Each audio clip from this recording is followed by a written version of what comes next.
అదో అరుదైన కళ. దేశంలో ఆ కళను అవపోసన పట్టిన ఏకైక కళాకారుడిగా ఆయన రికార్డులకెక్కారు. ఆయన పనితనానికి 150కి పైగా అవార్డులు అందుకున్నారు. వృత్తిపరంగా తెలుగు ఉపాధ్యాయుడైన ఆయన పుస్తకాలు రాయడంలోనూ దిట్ట. అలాగే 16 డిగ్రీలు పూర్తి చేశారు. ఇంతకీ ఏమిటా అరుదైన కళ? అందులో ఆ ఉపాధ్యాయుడు ఎలా ప్రావీణ్యం సాధించారు? ఆయన రాసిన పుస్తకాలేంటి? పూర్తి చేసిన డిగ్రీలేంటి? ఈ కథనంలో తెలుసుకుందాం. దారాలతో అందమైన చిత్రాలను రూపొందిస్తున్న ఈయనే ఎం శివశంకరయ్య. నెల్లూరు జిల్లా అనంతసాగరం మండలం చిలకలమర్రిలో తెలుగు ఉపాధ్యాయుడిగా పనిచేస్తున్నారు. దారంతో అల్లిక మొదలుపెట్టి అదే చోట ముగించి ఖచ్చితమైన చిత్రం వేయడమే ఈ కళ ప్రత్యేకత. కరోనా విపత్తు వేళ దొరికిన ఖాళీ సమయంలో ఈ కళలో నైపుణ్యం సాధించారు. ఇప్పటిదాకా సుమారు 3000 చిత్రాలు రూపొందించినట్లు శివశంకరయ్య చెబుతున్నారు. దేవతామూర్తులు, జాతీయ నేతలు, వివిధ రంగాల్లో ప్రముఖుల చిత్రాలను దారంతో రూపొందించారు. దేశంలో ఈ కళ నేర్చుకున్న ఏకైక వ్యక్తిగా ఆయనకు ఓ ప్రత్యేక రికార్డు ఉంది. ఆ నైపుణ్యానికి అనేక అవార్డులు, 5 ప్రపంచ రికార్డులు ఆయన్ను వరించాయి.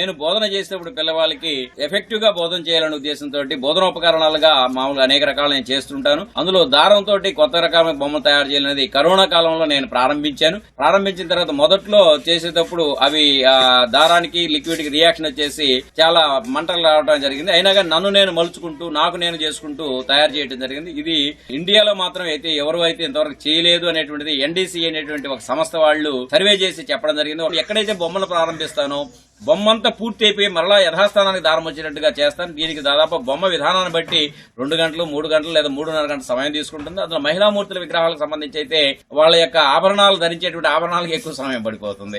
అందువల్ల ఏదైనా మొత్తం రియాలిటీకి దగ్గరగా ఉండేటువంటి విధంగా బొమ్మలు తయారు చేస్తాను. నాకు ఇప్పటి వరకు ఆ ఇండియన్ రికార్డ్స్ వచ్చేసి భారతదేశానికి సంబంధించి 67 రికార్డ్స్ రావడం జరిగింది. తర్వాత వరల్డ్ రికార్డ్స్ వచ్చేసి దాదాపు 5 రికార్డ్స్ వచ్చాయి. శివశంకరయ్య స్వగ్రామం నెల్లూరు జిల్లా మరిపాడు మండలం కంప సముద్రం. వీరి పూర్వీకులు కర్నూలు ప్రాంతానికి చెందినవారుగా ఆయన చెబుతారు. తాను ప్రముఖ కవయిత్రి మొల్ల 14వ తరం వారసుడినని ఆయన తెలిపారు. దారంతో కళారూపాలు తయారు చేయడంతో పాటు అనేక పుస్తకాలు కూడా రచించినట్లు వెల్లడించారు. నా దగ్గర చదివిన పిల్లలు కూడా ఇలాంటి విషయాలు తయారు చేసి నా జ్ఞానానికి వాళ్ళ జ్ఞానాన్ని మేళవించి ఇంకా గొప్పగా తయారు చేసేసి మనమేమిటి ప్రపంచానికి మనం ఏంటని నిరూపించుకునేటువంటి ప్రయత్నంలో నేనైతే ఉన్నాను సార్. వీటితోటి నేను దాదాపు 5 బ్యాచిలర్ 6 మాస్టర్ డిగ్రీస్ అన్ని కూడా చదవడం జరిగింది. ఆ చదివిన జ్ఞానాన్ని రాబో తరాల వాళ్ళకి ఎలా అందించాలనే ఉద్దేశంతో తాళపత్రాలు కానివ్వండి, శాస్త్రాలు కానివ్వండి, అన్ని కూడా చూస్తూ అనేక రకాల పుస్తకాలు రాయడం జరిగింది. చాలా చాలా పురాతనమైన విషయాలన్నింటినీ కూడా కేవలం ఊహాజనితంగా కాకుండా ఆధారభూతంగా తయారు చేసి రాబో తరాలకి నిజ నిర్ధారణ కలిగినటువంటి విధంగా చరిత్ర తెలియజేయాలనేది నా ఉద్దేశం. పురాతన గ్రంథాల్లోని విషయాలను, వాస్తవాలను భవిష్యత్తు తరానికి అందించాలన్నది తన లక్ష్యమని శివశంకరయ్య చెబుతున్నారు.